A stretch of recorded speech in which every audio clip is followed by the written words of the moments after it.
Bonjour.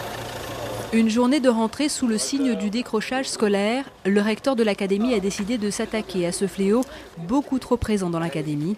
Elle compte 12% de décrocheurs, c'est 2 fois plus que la moyenne nationale. Au lycée Léon de Lepervenche du Port, où s'est rendu Mostafa Fourard, plus d'un tiers des élèves n'achèvent pas leur formation. Pour faire face à ce fléau, les équipes éducatives se mobilisent. Ici, un CPE est chargé de comptabiliser les absences et dès fin septembre, les élèves à risque sont repérés. Alors à ce moment-là, on va inviter les parents à nous rencontrer pour rappeler plusieurs choses. D'abord la loi, comme monsieur le recteur le disait tout à l'heure, l'obligation quand on est inscrit dans une formation d'être présent, et puis signer avec les parents des contrats de rattrapage. On ne peut pas délivrer un diplôme d'une formation quand 30-40% de l'horaire n'a pas été suivi par l'élève. Ça, c'est impossible. L'entretien individuel mis en place à l'arrivée des élèves est un premier outil. À l'occasion de cette rentrée 2011, une autre innovation pédagogique est mise en place. Demain, mon métier a été créé par l'équipe éducative pour les nouveaux élèves.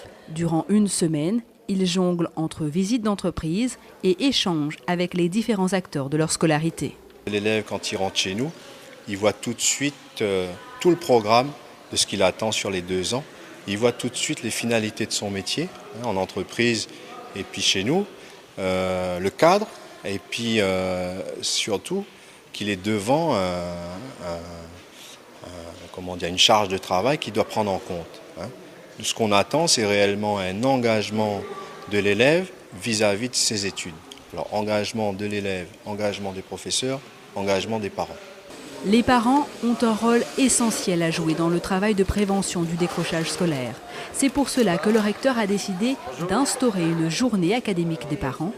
Il faut les inciter à se rapprocher de l'école et à mieux suivre la scolarité de leurs enfants. Il y a ceux effectivement qui ont une facilité à venir vers notre institution dans les établissements. On constate surtout dans le primaire, il y a pas mal de parents qui suivent la scolarité de leurs enfants. Mais ensuite, on voit un désintérêt qui est dû tout simplement, certains parents peut-être ont connu l'échec à l'école, alors ils n'osent pas venir vers l'école.